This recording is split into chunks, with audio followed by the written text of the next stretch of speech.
Hello guys and welcome to Skynomics academy.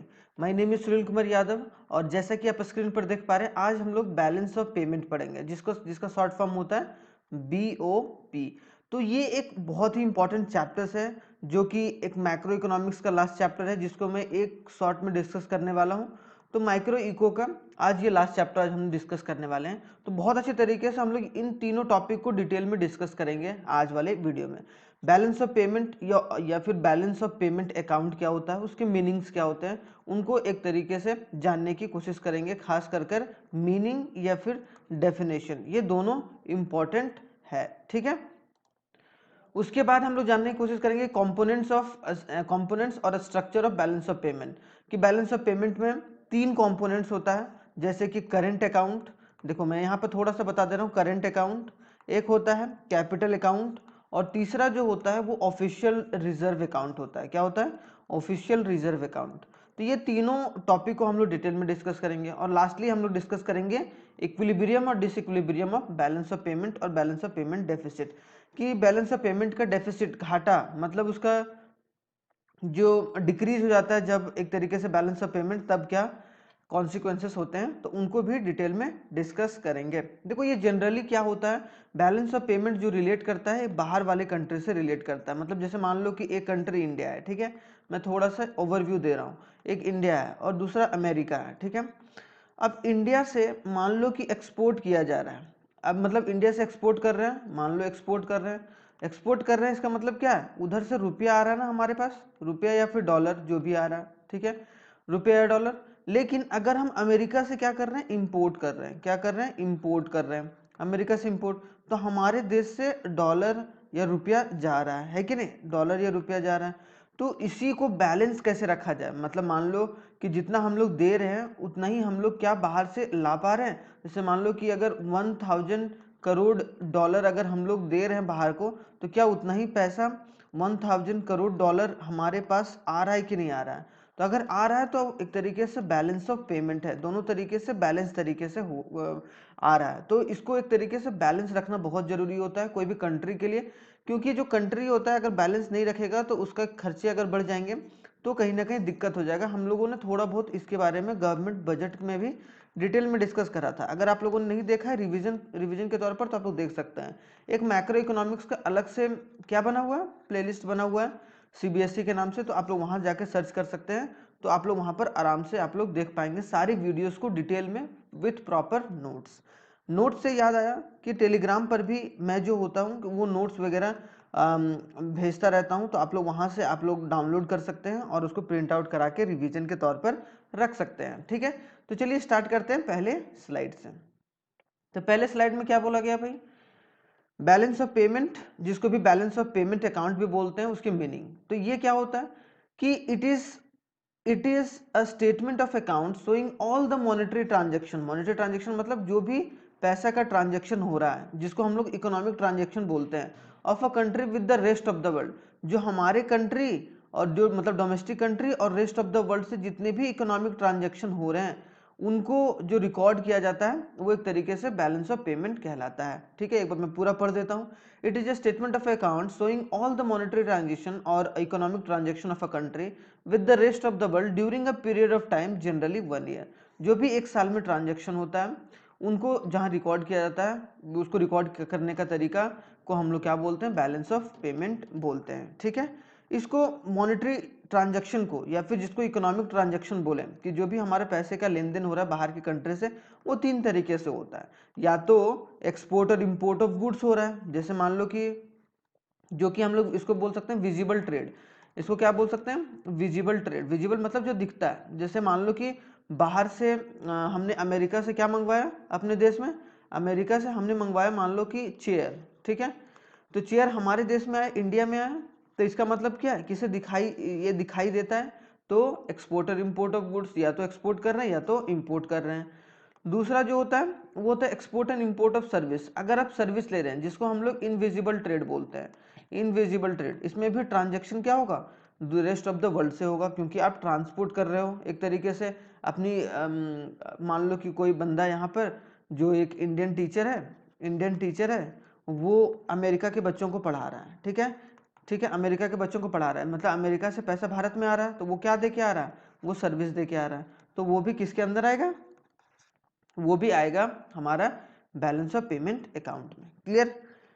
जो तीसरा है वो क्या है, international sale and purchase of financial asset. Financial asset क्या होता है, जो भी स्टॉक्स और बॉन्ड होते हैं, जो भी स्टॉक्स मार्केट या शेयर मार्केट, अगर बाहर की कंपनी का आपने शेयर ले रखा है या बाहर की कंपनी इंडिया की कंपनी से शेयर ले रखा है, तो वो सब जितने भी सेल और परचेज होंगे उसको हम लोग बोलेंगे क्या, कहाँ पर आएगा, वो बैलेंस ऑफ पेमेंट अकाउंट में आएगा, international sale and purchase of financial asset. और दूसरा क्या होता है, रियल एसेट। अगर आप प्लांट ले रहे हो, मशीनरी खरीद रहे हो, बाहर से मशीन खरीद रहे हो, है कि नहीं, आप मशीन खरीद रहे हो, मशीन मान लो कि अमेरिका से आप खरीद रहे हो या फिर अमेरिका को आप बेच रहे हो, तो सेल करना या परचेज करना दोनों किसके अंदर आएगा, किसके अंदर हम लोग लिखेंगे, बैलेंस ऑफ पेमेंट अकाउंट पर। तो ये चार चीजें हैं जो कि एक तरीके से बैलेंस ऑफ पेमेंट में ट्रांजेक्शन लिखा जाता है। तो ये चार चीजें आप लोग बहुत ध्यान से याद रखिएगा। क्लियर, यहाँ तक कोई दिक्कत नहीं होगा, आई होप सो। क्लियर। अब चलिए आगे नेक्स्ट बढ़ते हैं। अब क्या है, कंपोनेंट्स क्या है। अब कंपोनेंट्स, बैलेंस ऑफ पेमेंट हम लोग समझ गए, बैलेंस ऑफ पेमेंट अकाउंट क्या होता है। अब इसके कंपोनेंट्स क्या है, देखो जनरली 3 कंपोनेंट्स होता है कि जो बैलेंस ऑफ पेमेंट का, पहला होता है करेंट अकाउंट, दूसरा होता है कैपिटल अकाउंट, और तीसरा क्या होता है, ऑफिशियल रिजर्व अकाउंट। तो ये 3 तरीके का अकाउंट जो होता है वो बनता है। जैसे हम लोग बैंक, अगर बैंक में जाते हैं तो हम लोग कौन कौन से अकाउंट खोलेंगे, बहुत सारे अकाउंट, उसमें 2 जनरली मैं बताता हूँ, बैंक, एक सेविंग अकाउंट और एक करेंट अकाउंट, है कि नहीं। सेम उसी तरीके से बैलेंस ऑफ पेमेंट अकाउंट के अंदर जो 3 कंपोनेंट्स आते हैं। तो करंट अकाउंट में क्या होगा भाई, तो करंट अकाउंट, अब सबसे पहले पढ़ते हैं हम लोग क्या, करंट अकाउंट। तो current account records the receipt and payments of a foreign exchange on account of such transaction that do not impact the asset and liability status of the country. मतलब करंट अकाउंट जो होता है, जो daily transaction होता है, जो daily import और export हो रहा है, उन ट्रांजैक्शन को हम लोग कहाँ लिखते हैं, करंट अकाउंट में लिखते हैं। और इससे क्या होता है, याद रखना, मोस्ट इंपॉर्टेंट ये वाला लाइन है कि उससे ना तो लाइबिलिटी और ना तो एसेट कम होता है। लाइबिलिटी का मतलब होता है ना किसी को वो देना होता है, मतलब एक तरीके से ना चुकाना होता है, आपने एक बार आ गया आपके पास तो उसको ना चुकाना होता है, और ना ही एसेट कम होता है, ना ही आपके कंट्री का संपत्ति कम या ज्यादा होता है। तो नाइदर रेस्ड और नॉर रिड्यूस, ना हमारी देश की संपत्ति बढ़ती है ना हमारी देश की संपत्ति कम होती है। तो वो जितने भी पैसे होंगे वो हम लोग कहाँ लिखेंगे, करंट अकाउंट में लिखेंगे। क्लियर। इसके भी 3 कंपोनेंट्स होते हैं भाई करंट अकाउंट के। क्या क्या लिखते हैं भाई हम लोग करंट अकाउंट में, export and import of goods जो डेली हो रहा होगा, export and import and services, और करंट ट्रांसफर, और जो भी करंटली ट्रांसफर किया जा रहा है एक कंट्री से दूसरे कंट्री, जैसे अमेरिका से इंडिया, तो जो अमेरिका से इंडिया जो भी एक्सपोर्ट इंपोर्ट हो रहा होगा, उसी तरीके जितने भी कंट्री के साथ एक्सपोर्ट इंपोर्ट हो रहा होगा हम लोगों का, वो सब इंपोर्ट किसका, गुड्स का, सर्विस का, और एक तरीके से करंट ट्रांसफर, और जो भी पैसे को ट्रांसफर किया जा रहा है करंटली, मतलब हर दिन जो ट्रांसपोर्ट किया जा रहा है, ट्रांसफर किया जा रहा है एक कंट्री से दूसरे कंट्री, तो ये सब किसके अंदर आएंगे, एक तरीके से करंट अकाउंट में आएंगे। I hope so current account clear होगा। इसको थोड़ा डिटेल में अब डिस्कस करते हैं, थोड़ा सा क्या क्या चीजें आती हैं इसमें। तो ये स्ट्रक्चर आप थोड़ा सा दिमाग में रखिएगा, ताकि अगर 5 नंबर्स का क्वेश्चन आ गया तो आप लोग, या 4 नंबर का क्वेश्चन आ गया तो आप लोग डिटेल में थोड़ा सा लिख सकते हैं फोकस जोन के तहत। अब पहला आता है कि 3 कंपोनेंट अभी जैसे बताया गया यहाँ पर, कि एक आता है एक्सपोर्ट ऑफ गुड्स, एक होता है इंपोर्ट ऑफ गुड्स, एक होता है इनविजिबल, मतलब export of goods and service, कि जो भी एक्सपोर्ट ऑफ गुड्स और सर्विस हो रहा है उसके बारे में। ठीक है, तो एक्सपोर्ट आ गया यहाँ पर गुड्स, जिसको एक्स के नाम से, इंपोर्ट ऑफ गुड्स जिसको एम के नाम से डिनोट करते हैं, और इनविजिबल का मतलब सर्विसेज, जो भी सर्विसेज है। अब जो एक्सपोर्ट और इंपोर्ट होता है वो एक तरीके से विजिबल होता है। ये भी export and import of merchandise या फिर विजिबल आइटम्स जो भी होंगे वो किस में लिखे जाएंगे भाई, वो हमारे करंट अकाउंट में लिखे जाएंगे। यहाँ तक कोई दिक्कत नहीं। ठीक है, current account balance of payment, current account balance of payment में लिखा जाएगा। अब आता है इनविजिबल में, इनकम, कि जो भी इनकम आया है, income including the components of income from the factor services. अब फैक्टर सर्विसेज क्या होता है, लैंड के थ्रू, लैंड, लेबर, एंटरप्रेन्योर और कैपिटल, इसके थ्रू जो भी पैसा आएगा वो इनकम में काउंट करेंगे, जो भी इनकम आया हमारा, एक तरीके से एक्सपोर्ट और इंपोर्ट ऑफ सर्विस के थ्रू, है कि नहीं। फिर दूसरा नॉन फैक्टर सर्विसेज, जो नॉन फैक्टर सर्विसेज होते हैं, जैसे शिपिंग किया गया होगा, इंश्योरेंस किया गया होगा, बैंकिंग फैसिलिटी किया होगा, मतलब monetary transaction on the account of export and import of non factor services, कि मतलब मान लो कि हमारी गुड्स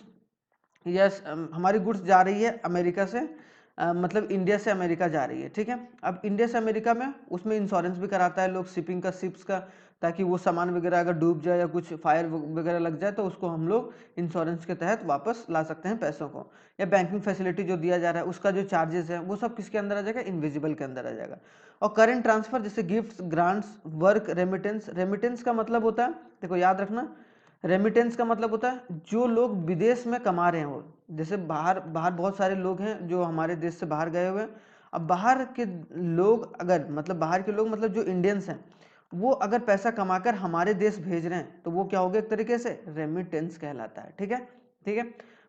तो उसको यूनिलैटरल ट्रांसफर और ट्रांसफर फॉर अ फ्री, तो जो भी करंट ट्रांसफर किया जाता है वो सब सारे जो पैसा होता है वो कहाँ पर लिखा जाता है, current account balance of payment में। तो आई होप सो ये पूरा चार्ट स्ट्रक्चर आप लोगों को समझ में आ गया होगा। अब आते हैं हम लोग एक तरीके से कैपिटल अकाउंट में। अब कैपिटल अकाउंट क्या होता है भाई, अब समझना है कैपिटल अकाउंट।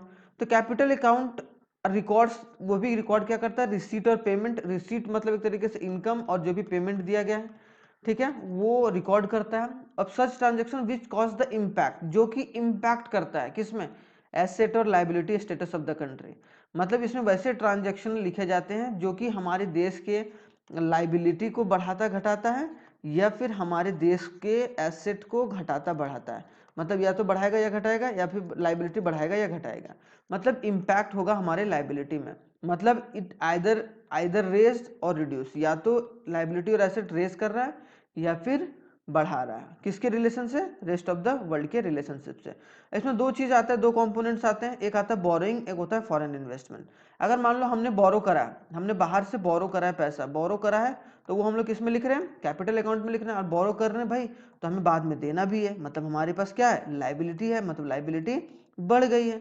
अगर हमने किसी को पैसा दिया, मतलब इंडिया, मान लो इंडिया ने ईरान को पैसा दिया है, इंडिया ने ईरान को पैसा दिया, तो इसका मतलब क्या है कि लाइबिलिटी कम हो गया। मतलब एक तरीके से लाइबिलिटी वो ईरान से लेगा ना, तो एक तरीके से हमारा लाइबिलिटी कम हो गया और एसेट का क्रिएशन हो सकता है।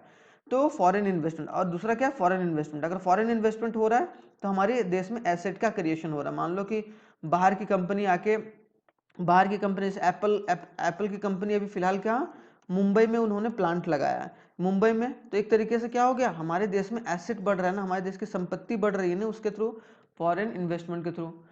तो इसके भी स्ट्रक्चर होते हैं, दो होता है बोरोइंग, एक फॉरेन इन्वेस्टमेंट। बोरोइंग में क्या होगा, एक एक्सटर्नल होगा, एक होगा एक्सटर्नल असिस्टेंस। या तो हम बाहर से बोरो कर रहे हैं या फिर हम लोग बाहर को असिस्ट कर रहे हैं, मतलब असिस्ट कर रहे हैं, बाहर मदद दे रहे हैं, असिस्टेंस दे रहे हैं, क्लियर, दूसरे से। या फिर हमारे पास असिस्टेंस आ रहा है, मतलब बाहर से हम लोगों को एक तरीके से मदद आ रहा है। देखो दो होता है, दूसरा होता है फॉरेन इन्वेस्टमेंट। फॉरेन इन्वेस्टमेंट में दोनों चीज याद रखना है, एक FII, दो चीज याद रखना है, क्या क्या, फॉरेन इंस्टीट्यूशनल इन्वेस्टमेंट और एक FDI, फॉरेन डायरेक्ट इन्वेस्टमेंट। ये दोनों इंपॉर्टेंट है, जो क्वेश्चन पूछे जाते हैं आपके एग्जाम में। इसको हम लोग फॉरेन पोर्टफोलियो इन्वेस्टमेंट भी बोलते हैं, इसको फॉरेन डायरेक्ट इन्वेस्टमेंट। अभी इन दोनों टर्म्स को हम लोग अलग से समझेंगे नेक्स्ट वाले पेज में, तो इस पर आप लोग अभी तवज्जो दीजिएगा। और तीसरा जो होता है वो NRI डिपॉजिट, जो बाहर के देश के लोग हैं वो NRI डिपॉजिट जो करते हैं। जो बैंकिंग कैपिटल, बैंक का कैपिटल कितना बढ़ रहा है, और शॉर्ट टर्म क्रेडिट, जो क्रेडिट दिया जाता है, जो एक एक्सपोर्टर इंपोर्ट करता है ना, उन सब कंपनीज को जो पैसा दिया जाता है बैंकों के द्वारा, ताकि वो अपनी एक्सपोर्ट और इंपोर्ट को सही तरीके से कर पाए, तो वो सब सारा किसके अंदर आएगा, कैपिटल अकाउंट के अंदर आएगा। तो यहाँ तक आई होप सो पूरे अच्छे तरीके से क्लियर होगा। अब आते हैं नेक्स्ट वाले पार्ट में। अब क्या आता है कि इंपॉर्टेंट टर्म्स, जैसा कि मैंने अभी बोला कि दो चीज डिस्कस करूंगा, फॉरेन पोर्टफोलियो इन्वेस्टमेंट जिसको FII भी बोलते हैं, ठीक है, refers to the foreign institutional investment and it is the investment by rest of the world in shares, bonds of a domestic company. अगर कोई बाहर की, मतलब मान लो कि अमेरिका, मान लो अमेरिका या यूरोप के लोग या फिर कंपनी क्या करती है, हमारे देश की कंपनी मतलब इंडियन कंपनी के शेयर या बॉन्ड को खरीदती है। क्या खरीदती है, शेयर्स या बॉन्ड को, क्या खरीदती है, शेयर्स, हमारे देश की कंपनी का शेयर्स या फिर बॉन्ड वगैरह खरीदती है, तो हम लोग उसको क्या बोलेंगे, फॉरेन इंस्टीट्यूशनल, ये फॉरेन इंस्टीट्यूशनल इन्वेस्टमेंट, जिसको पोर्टफोलियो इन्वेस्टमेंट। हमारे देश की कंपनी का शेयर खरीदा जा रहा है किसके द्वारा, बाहर के, मतलब फॉरेन के कंपनीज के द्वारा या फॉरेन के लोगों के द्वारा खास करके, ठीक है। तो हम लोग उसको क्या बोलेंगे, हमारे देश के इंस्टीट्यूशन में इन्वेस्टमेंट हुआ है, क्लियर, मतलब हमारे देश की कंपनी में इन्वेस्ट करिए। दूसरा आता है foreign direct investment, is the ownership और enterprises in the domestic economy by the rest of the world. जैसे वॉलमार्ट स्टोर इन इंडिया, जैसे अभी मैंने बताया कि एप्पल का स्टोर भारत में खुला, इसका मतलब क्या हो गया, फॉरेन डायरेक्ट इन्वेस्टमेंट मतलब बाहर की कंपनी आके हमारे देश में कुछ प्लांट लगा रही है या कंपनीज खोल रही हैं या फिर अलग अलग चीजें कर रही हैं, तो इसका मतलब क्या हो गया, वो फॉरेन डायरेक्ट इन्वेस्टमेंट, मतलब बाहर की कंपनी अगर हमारे देश में आती है तो एक तरीके से और यहाँ इन्वेस्टमेंट करती है, अपनी कंपनी को बढ़ाती है, अपनी कंपनी को लगाती है, तो उसको हम लोग बोलेंगे एफडीआई। फॉरेन पोर्टफोलियो इन्वेस्टमेंट क्या होगा, अगर कोई हमारे देश के कंपनी में शेयर्स या बॉन्ड वगैरह लेता है तब बाहर की कंपनी, तब हम लोग उसको बोलेंगे फॉरेन इंस्टीट्यूशनल इन्वेस्टमेंट। ठीक है, अब अगर देखा जाए ओवरऑल इन्वेस्टमेंट में, तो current account balance, capital account balance और एरर एंड ओमिशन, कि जो भी एरर वगैरह होता है उसको हम लोग ओवरऑल बैलेंस के नाम से जानते हैं। मतलब ये तीनों निकल के आता है तो हम लोग एक तरीके से बैलेंस ऑफ पेमेंट को एक अकोमोडेटिंग सिस्टम में, अकाउंटिंग सिस्टम में ला सकते हैं। मतलब ये तीनों को काउंट होता है। एक होता है कि लास्ट में एरर वगैरह कुछ हो गया तब उसको ऐड और माइनस जो भी करते हैं उसको करके ऐड कर देंगे हम लोग एरर एंड ओमिशन में। क्लियर, तो ओवरऑल बैलेंस भी आपका क्लियर हो गया। अब आते हैं हम लोग क्या, एक तरीके से आता है हम लोग इक्विलिब्रियम और डिसइक्विलिब्रियम, कि भाई इक्विलिब्रियम क्या होता है, डिसइक्विलिब्रियम क्या होता है बैलेंस ऑफ पेमेंट का। तो इक्विलिब्रियम और डिसइक्विलिब्रियम से पहले हम लोग देख लेते हैं कि इक्विलिब्रियम कब स्टक होता है। ठीक है, तो current account balance, capital account balance और एरर एंड ओमिशन अगर जीरो के बराबर हो गया, मतलब इन सबको प्लस करके zero, and there is no movement increase और डिक्रीज इन द ऑफिशियल, क्या जब ना इंक्रीज हो रहा है ना डिक्रीज हो रहा है, तो हम लोग क्या बोलेंगे बैलेंस ऑफ पेमेंट स्टक है। मतलब एक तरीके से जो भी बैलेंस ऑफ पेमेंट आ रहा है वो जीरो के मुकाबले हो जाए, इसका मतलब ना तो इधर हो रहा है ना तो इधर हो रहा है। ठीक है, current account plus capital account अगर जीरो हो जाएगा, देर इज नो मूवमेंट और increase in the official reserves, कि कोई ऑफिशियल रिजर्व्स में क्या हो रहा है, इंक्रीज और डिक्रीज नहीं हो रहा, तब बैलेंस ऑफ पेमेंट हो रहा है। मतलब एक तरीके से ना तो इंक्रीज हो रहा है ना तो डिक्रीज हो रहा है हमारा कैपिटल अकाउंट और करंट अकाउंट, अगर दोनों सेम है तो हम लोग एक तरीके से क्या बोलेंगे, और उसके बाद जो ऑफिशियल रिजर्व में कोई मूवमेंट नहीं हो रहा, तो हम लोग एक तरीके से क्या बोलेंगे इसको, कि इक्विलिब्रियम एंड मतलब बैलेंस ऑफ पेमेंट इक्विलिब्रियम बोलेंगे। ठीक है, अब डिसइक्विलिब्रियम कब होगा, बैलेंस ऑफ पेमेंट डिसइक्विलिब्रियम कब होगा, जब करंट अकाउंट बैलेंस और capital account balance is not equal to zero, अगर जीरो के बराबर नहीं हुआ, मतलब जितना कैपिटल अकाउंट हुआ और उतना करंट जो करंट अकाउंट है, अगर ये दोनों का जो सम है अगर वो जीरो नहीं हुआ तो उसका मतलब क्या है, डिसइक्विलिब्रियम है। अगर जीरो हो गया तो इक्विलिब्रियम है। सरप्लस कब होगा, जब करंट अकाउंट और capital account sum positive numbers अगर पॉजिटिव में आ गया, मतलब मान लो कुछ नंबर पॉजिटिव में आ गया, मतलब करंट अकाउंट मान लो 200 था, 200 करोड़, और और जो और जो मान लो कि कैपिटल अकाउंट है वो आ गया 300 करोड़। ठीक है, तो 300 करोड़, तो 300 करोड़ हो गया माइनस 300 करोड़, तो ये तो, लेकिन यहाँ पर 300 करोड़ हो गया, यहाँ 200 करोड़ हो गया, तो मतलब क्या किया 100 करोड़ प्लस हो गया, मतलब करंट अकाउंट ज़्यादा है कैपिटल अकाउंट कम है, तो 100 करोड़ क्या है, एक तरीके से हम लोग उसको बोलेंगे बैलेंस ऑफ पेमेंट सरप्लस, कि जब प्लस में चल गया। अगर माइनस में चला गया, अगर मान लो कि 300 रुपये हमारा करंट बैलेंस हुआ और माइनस हो गया 400 जो कि हमारा कैपिटल अकाउंट, तो उसको क्या करेंगे माइनस 100, उसको क्या बोलेंगे -100 बोलेंगे। ठीक है, तो आई होप सो ये बैलेंस ऑफ पेमेंट डेफिसिट हो जाएगा जब माइनस में आ जाएगा, बट जब नेगेटिव नंबर्स में आ जाएंगे। तो ये थोड़े से बहुत इजी हैं, जब जीरो होगा इक्विलिब्रियम होगा, जब जीरो नहीं होगा तो डिसइक्विलिब्रियम होगा, सरप्लस कब होगा वो भी हम लोग जान लिए, बैलेंस ऑफ पेमेंट डेफिसिट कब होगा वो भी जान लिए हम लोग। अब आते हैं क्या कि ऑटोनोमस आइटम्स और एकोमोडेटिंग आइटम्स क्या होते हैं। ये इंपॉर्टेंट है, 3 मार्क्स के क्वेश्चंस यहाँ से पूछे जा सकते हैं और ये एक इंपॉर्टेंट टॉपिक में से एक है। ऑटोनोमस इन्वेस्टमेंट क्या होता है, मतलब वैसे आइटम्स जिसके थ्रू एक तरीके से प्रॉफिट जनरेट हो, मतलब जो बिजनेस करने के लिए जो पैसा लगाया जा रहा है, वेलफेयर के लिए नहीं प्रॉफिट के लिए पैसा लगाया जा रहा है, तो वो सब सारे आइटम्स किसके अंदर आएंगे, ऑटोनोमस इन्वेस्टमेंट। लेकिन जो पैसा जो आइटम्स वेलफेयर के लिए इस्तेमाल किए जा रहे हैं वो वैसे खर्चे या वैसे एक्सपेंडिचर को हम लोग क्या बोलेंगे, एकोमोडेटिंग आइटम्स। क्लियर, तो autonomous item refers to the balance of payment transaction which are undertaken for the profit, कि जो भी ट्रांजैक्शन प्रॉफिट के लिए किया जा रहा है उसको हम लोग किधर रखेंगे, ऑटोनोमस आइटम में। Clear, autonomous item is cause the balance of payment in balance, वो ऑटोनोमस आइटम जो होता है वो बैलेंस ऑफ पेमेंट में सरप्लस भी कर सकता है, डेफिसिट भी कर सकता है। तीसरा जो होगा, ऑटोनोमस आइटम्स में involves the movement of goods across the border, कि ऑटोनोमस आइटम के थ्रू क्या होगा, जो भी गुड्स एक्सपोर्ट कर रहे हैं या इंपोर्ट किया जा रहा है कंज्यूमर के द्वारा, कंज्यूमर गुड्स या फिर कैपिटल गुड्स, दोनों गुड्स को अकाउंटिंग में लाया जाता है। ऑटोनोमस आइटम को हम लोग बोलते हैं above the line items. Above the line items मतलब क्या है कि एक लाइन है जो हमारे आगे, मतलब above the line. Above the line का मतलब होता है हमारी कंट्री के लिए अच्छा होता है अगर ऑटोनोमस आइटम्स बढ़ेंगे, तो मतलब उससे क्या होगा, ऑटोनोमस ट्रांजैक्शन भी हमारा बढ़ेगा, तो इसका मतलब हमारी कंट्री को फायदा होगा, हमारी कंट्री ग्रो करेगी। क्लियर। दूसरा क्या, एकोमोडेटिंग आइटम्स। एकोमोडेटिंग आइटम्स में क्या है, items are free from out consideration of profit, कि उसमें प्रॉफिट का कोई लेन देन नहीं होता है, वैसे ट्रांजेक्शन इसमें प्रॉफिट का कोई लेन देन नहीं होता है। और ये mean to restore a balance of payment, इसके थ्रू क्या किया जाता है, बैलेंस ऑफ पेमेंट को रिस्टोर करने के बारे में सोचा जाता है। ठीक है। Does not involve the movement, इसमें कोई भी मूवमेंट ऑफ गुड्स नहीं होता है अक्रॉस द बॉर्डर, कि मतलब ना हम लोग इसमें सामान कुछ बेचते हैं ना तो परचेस करते हैं बाहर के देशों से। ठीक है। This items only involve the movement of official reserve with RBI, इसमें क्या होता है, हमारे ऑफिशियल रिजर्व आरबीआई के पास जितना भी पैसा रहता है उसमें बढ़ोतरी या घटोतरी की जाती है ताकि बैलेंस ऑफ पेमेंट को इक्विलिब्रियम तक लाया जा सके। और इसको बिलो द लाइन आइटम्स बोलते हैं, इसको लाइन के अंदर, ताकि वो हमारी कंट्री के कंडीशन को सुधारने के लिए ये काम किया जाता है एकोमोडेटिंग आइटम्स के थ्रू। तो I hope so accommodating items भी क्लियर होगा, ऑटोनोमस आइटम भी क्लियर होगा। अब एक लास्ट जो डिफरेंस है वो हम लोग पढ़ते हैं। लास्ट डिफरेंस है हमारा बैलेंस ऑफ पेमेंट। इसके भी डिफरेंस इंपॉर्टेंट है थोड़े से, इसलिए मैंने इसके डिफरेंस को कवर किया है। ठीक है, तो आप लोग देख लीजिएगा एक बार। बैलेंस ऑफ पेमेंट और बैलेंस ऑफ ट्रेड, दोनों में क्या अंतर है, सुनने में तो एक जैसा लग रहा है। तो balance of payment is the summary statement of all economic transaction with the rest of the world, कि जितना भी इकोनॉमिक ट्रांजैक्शन होता है, जितना भी मॉनेटरी ट्रांजैक्शन होता है, जितना भी पेमेंट का ट्रांजैक्शन होता है, वो एक तरीके से क्या होता है, समरी होता है बैलेंस ऑफ पेमेंट। क्लियर, कि जो भी एक्सपोर्ट इंपोर्ट ऑफ गुड्स हुआ है, ठीक है, जो पैसे का लेन देन हुआ है। Balance of trade is a difference between the visible goods and जो एक्सपोर्ट माइनस इंपोर्ट हो रहा है, एक्स मतलब एक्सपोर्ट, एम मतलब इंपोर्ट, इन दोनों के डिफरेंस को हम लोग क्या बोलेंगे, बैलेंस ऑफ ट्रेड। ठीक है।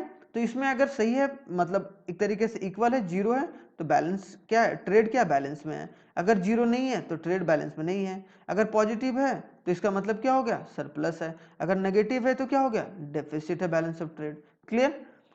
दूसरा क्या, it records the transaction related to the goods as well as service, इसमें जो भी ट्रांजैक्शन सिर्फ गुड्स और सर्विस दोनों के ट्रांजैक्शन में जो भी पेमेंट वगैरह आया है उन सब सारे ट्रांजैक्शन को इसमें लिखा जाता है बैलेंस ऑफ पेमेंट में। It records both current account as well as capital account, ये क्या, करंट अकाउंट और जो कैपिटल अकाउंट है दोनों में ट्रांजैक्शन को लिखा जाता है। Balance of payment always balance provided a movement of RBI reserves is reflected in it, और इसमें हमेशा क्या किया जाता है, जो भी बैलेंस ऑफ पेमेंट को इक्वल करने के लिए, बैलेंस करने के लिए जो ऑफिशियल रिजर्व्स, मतलब जो भी आरबीआई हथकंडे अपनाती हैं उन सब को एक तरीके से डिनोट किया जाता है बैलेंस ऑफ पेमेंट के थ्रू।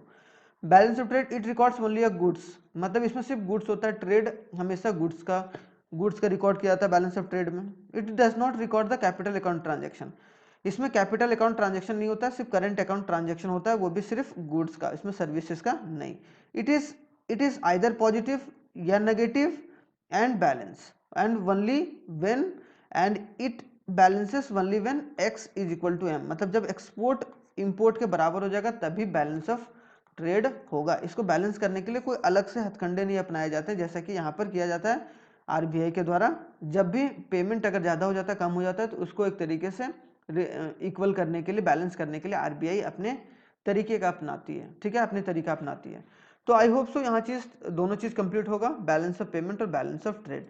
तो हम लोगों ने एक तरीके से 25 मिनट्स में पूरा बैलेंस ऑफ पेमेंट का चैप्टर्स डिस्कस कर लिया है, और जो आगे होगा हम लोग भी और अच्छे तरीके से न्यूमेरिकल्स के वीडियो आएंगे ताकि आप लोगों का न्यूमेरिकल्स का रिवीजन होता रहे। ठीक है, तो चलिए, थैंक यू वेरी मच, जय हिंद। बहुत ही जल्दी मिलते हैं नेक्स्ट वीडियो में, तब तक के लिए आप लोग मस्त रहिए और तंदुरुस्त रहिए।